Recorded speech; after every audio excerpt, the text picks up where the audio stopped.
Hello students, it's Nazia Begum here, your physics lecturer. In previous video, we were discussing projectile motion with an angular projection, in which we have discussed its trajectory, time of flight and maximum height attained by the projectile. Now in today's lecture, we will study about horizontal range, instantaneous velocity, and we will also solve some examples related to projectile motion. So let's see the definition of horizontal range. The distance covered by a projectile in horizontal direction from its point of projection to the point of its landing is called its horizontal range. So here in diagram you can see point O is the point of projection and point A is the point of landing. So the distance covered in x-axis by the projectile from O to A, this distance is called range of the projectile. For distance we have formula distance equals to velocity into time. So range is a kind of distance only, horizontal distance. So range equals to horizontal component of velocity into time of flight.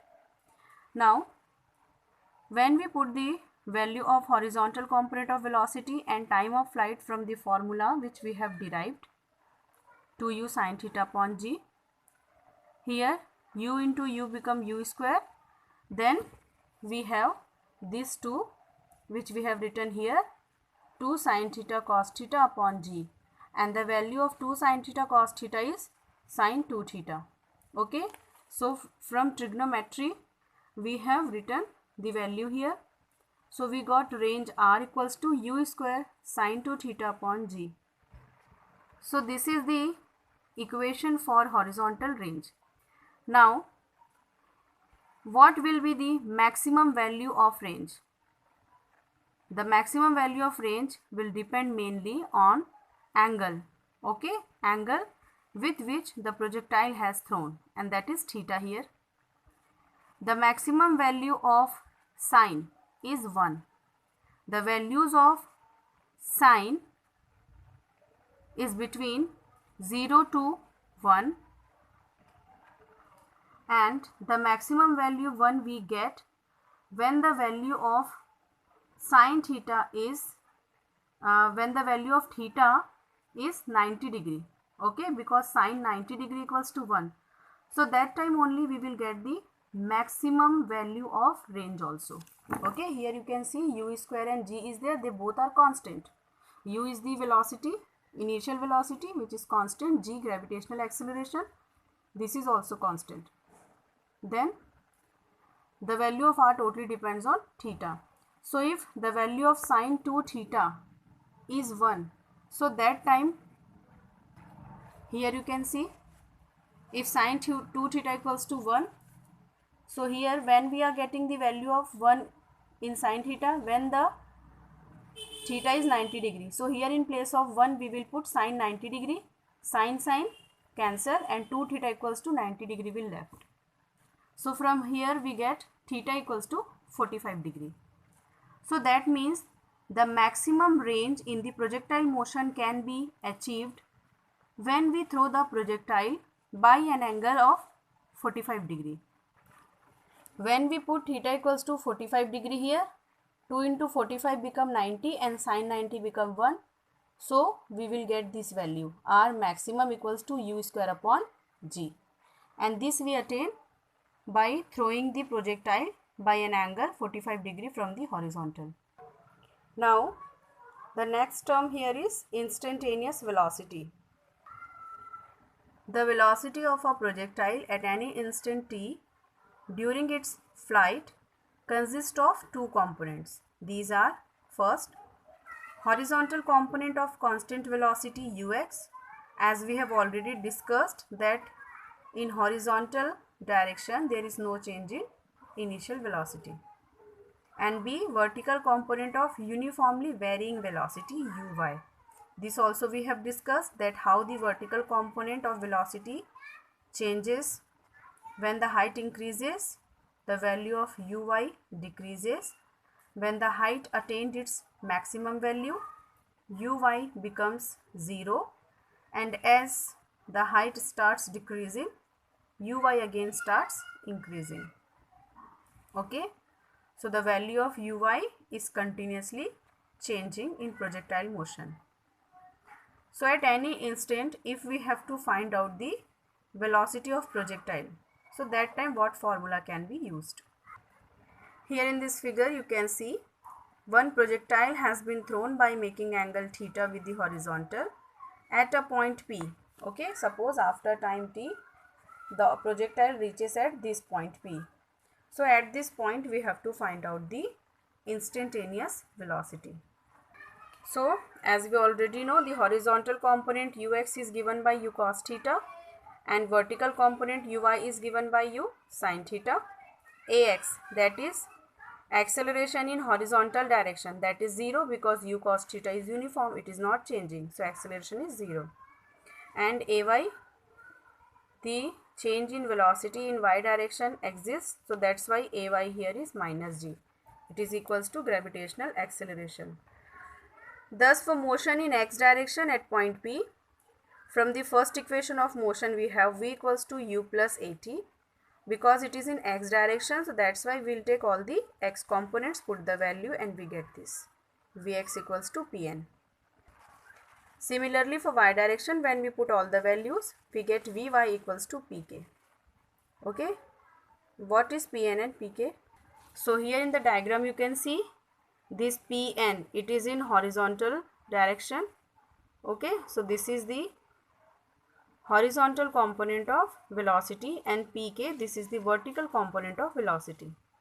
Okay, these two components are perpendicular to each other, so according to law of parallelogram, this is the resultant of these two vectors pm, this is the resultant, and it is making an angle beta from the horizontal. So when we have to find out the instantaneous velocity, that is the resultant pm here, we will follow the parallelogram law, and it is given by this. According to parallelogram law, resultant equals to root over square of first vector plus square of second vector. So vx square plus vy square. Put the values here which we get from here. Vx equals to u cos theta and vy equals to u sin theta minus gt. These values we will put here.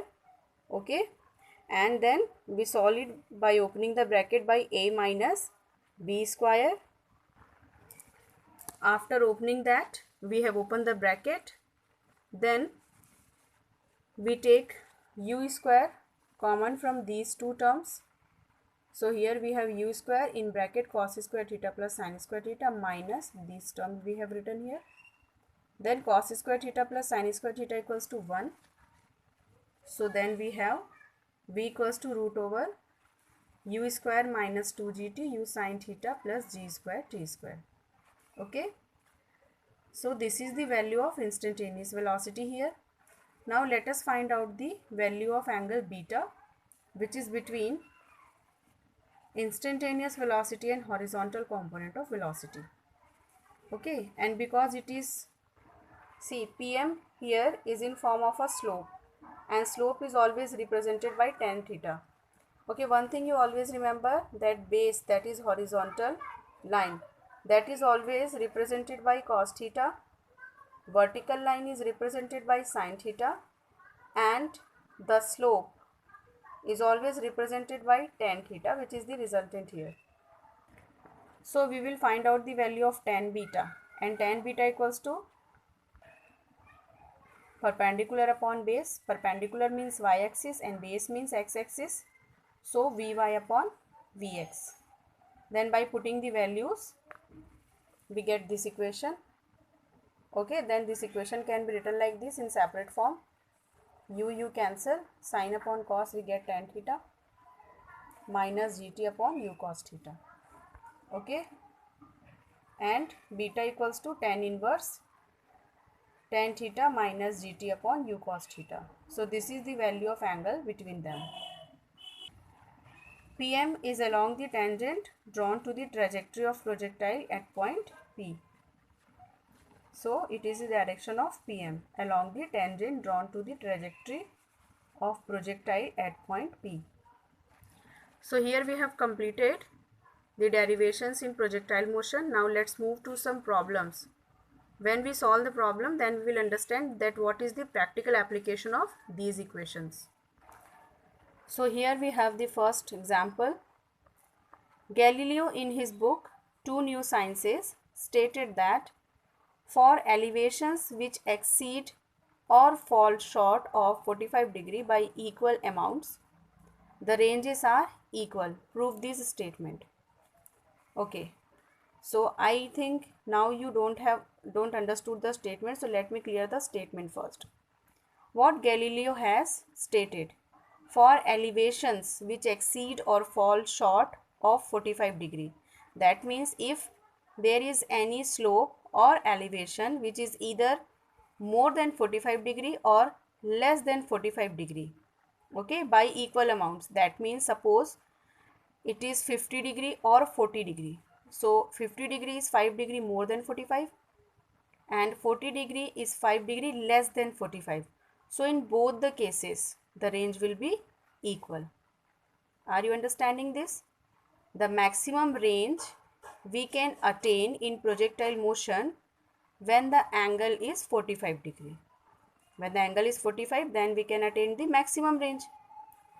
If the value of angle increases or decreases by same amount, the range also will be same.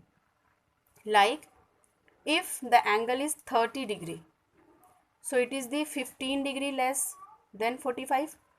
Okay. And what will be the 15 degree more? 60. So if the value of theta is 30 degree or 60 degree, the range will be same. I hope now you have understood what this statement is saying. Okay. If suppose the angle is 44 degree, that is 1 degree less than 45, or it is 46 degree, that is 1 degree more than 45. So in 44 degree and 46 degree, in both the angle, the range will be same. So this is the meaning of the statement. If the angle increases or decreases by the same amount, the ranges will be equal. Now we have to prove the statement. For range, we have the value r equals to u square sine 2 theta upon g. If angle of projection is theta, okay, then it will be 45 plus beta. Okay, we have to prove either it is increased by beta degree or decreased by beta degree, that we are taking. So angle of projection is 45 degree plus beta, that means this much angle has increased. When we put the value 45 plus beta, okay, when 2 is multiplied inside here, so it will become 2 into 45 90 degree and 2 into beta 2 beta. So this equation we will get. Now sine 90 plus theta equals to cos theta. So here sine 90 plus 2 beta is there. So it will be equals to cos 2 beta. Are you understanding the terms? Here in place of theta, okay, to get the maximum value of range, we will put 45 degree. But now here we have to prove this statement. So first we have taken theta equals to 45 plus beta. When we put the value here and open the bracket, we get this one, sine 90 degree plus 2 beta. Then we have one equation, sine 90 plus theta equals to cos theta. In place of theta we have 2 beta. So sine 90 plus 2 beta equals to cos 2 beta upon g. This we have got. Okay. Now in place of 45 plus beta, let's put 45 minus beta and see what the value of range is coming. So here now we have put theta equals to 45 minus beta. Okay. Again we open the bracket, so we have 90 minus 2 beta. And sine 90 minus 2 beta is also cos 2 beta. Okay, this value, this is the equation in trigonometry, sine 90 minus theta equals to cos theta. So sine 90 minus 2 beta also will be equal to cos 2 beta. So here you can see in both the cases we are getting same equation. So either you increase the value of theta by beta degree or you decrease it by beta degree. In both the cases, the equation of range is coming same. Since here R1 is equals to R2, so we have proved the statement given by Galileo in the book Two New Sciences. Now let's discuss one problem in which practical application of projectile motion is given. A cricket ball is thrown at a speed of 28 meter per second in a direction 30 degree above the horizontal. Okay. So what is the angle of projection here? 30 degree. And speed is given 28 meter per second. This is the initial velocity. Okay. Calculate the maximum height, the time taken by ball to return the same level, that is time of flight, and C, distance from the thrower to the point where ball returns to the same level, that is range. So we have to find out maximum height, time of flight and range, and for that you must know all the three formulas. So first of all, what values are given? U equals to 28 meter per second, theta equals to 30 degree, G, that is gravitational acceleration, is 9.8 meter per second square. The formula for maximum height is h equals to u square sin square theta upon 2g. By putting all the values and solving this, we are getting maximum height as 10 meter. The formula for time of flight is t equals to 2u sin theta upon g. By putting all the values and solving it, we are getting time of flight equals to 2.9 seconds. For horizontal range, we have equation u square sin 2 theta upon g. By putting all the values and solving it, we are getting 69 meter.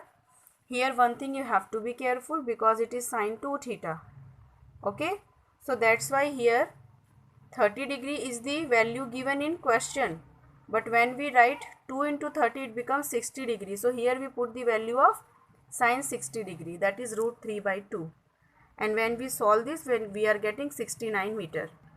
So when we throw one projectile with initial velocity 28 meter per second by making an angle 30 degree from the horizontal, so it will remain in flight for 2.9 seconds, gain the maximum height of 10 meter and travel a range 69 meter in horizontal direction. One more question from NCERT book. The ceiling of a long hall is 25 meter high. Okay, ceiling is 25 meter high. What is the maximum horizontal distance that a ball thrown with a speed of 40 meter per second can go without hitting the ceiling of the hall? So that means here the maximum height is 25 meter. So we have to throw the ball with initial velocity 40 meter per second, but the ball should not touch the ceiling. That means the height gained by the ball should be less than 25 meter. Okay. So first we will find out that to attain a height of 25 meter, what should be the angle? By finding out the value of that angle, we can easily say that by how much angle it should be thrown, that it should not touch the ceiling, that it would not touch the ceiling. So we have maximum height here as 25 meter, projection speed is 40 meter per second, and we take g equals to 9.8 meter per second square. The formula for maximum height is u square sin square theta upon 2g. Okay. But we have to find out the value of theta here. So we will put theta this side and transfer all the value that side. Okay. Actually sin square theta we put here. So 2g will be multiplied to h and u square come in denominator. Then we remove square sign here. So all that terms will come inside the root over sign. And after that we transfer sign that side. So it becomes sign inverse. So this is the value of theta we get from this equation. Theta equals to sine inverse under root 2gh upon u square. Now we put all the values of whatever values are given, that we put here. By solving that, it is coming 0.557. 0.557 means approximately near 1 upon 2. If it is 0.500, 0.5, that means half. So it is the value of sine 30 degree. Okay. Here students, we have to make some approximations, some estimations. Okay. Actually the exact values of 0.557 in terms of sine theta, that we don't know. So here what we will do, we will try to solve it by using some estimations. So here 0.5, if 0.5 will come, so sine 0.5, that is 1.2. It is the value of sine theta. Okay. So 0.557 is there. So that means it must be the value of sine 32, 33, 34 degree something. So here the exact value is written as 33.6 degree. If you don't know the exact value, you can also write 33 only, or 32 or 34, that also will work. Okay. So here we are getting theta equals to 33.6 degree. If the projectile is thrown with this much angle, it will hit the ceiling of 25 meter high. So that means it should not be thrown by this angle, either more than this angle or less than this angle. Then only it will not, it should be less than this angle. Then only it will not touch the ceiling.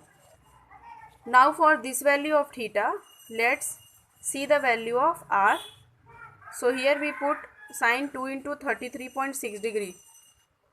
So it will come sine 66 degree, approximately 66-67 degree. So near about sine 60 degree, you can take any value and put here.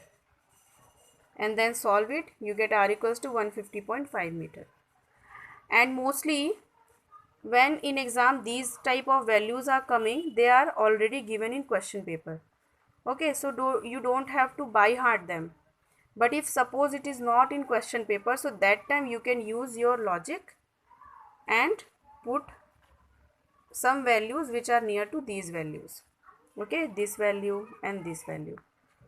So here in place of this, we put sine 33.6 degree. So sine inverse and sine will get cancelled and only 33.6 is left here. And here sine 66, approximately 67 degree will come. So here we put this value, which is approximately equals to 60 degree. Like that we have solved and we got the answer. So this is it for today's lecture. See you in next lecture. Till then, goodbye, take care, do some productive work, and most important thing, be healthy, be safe.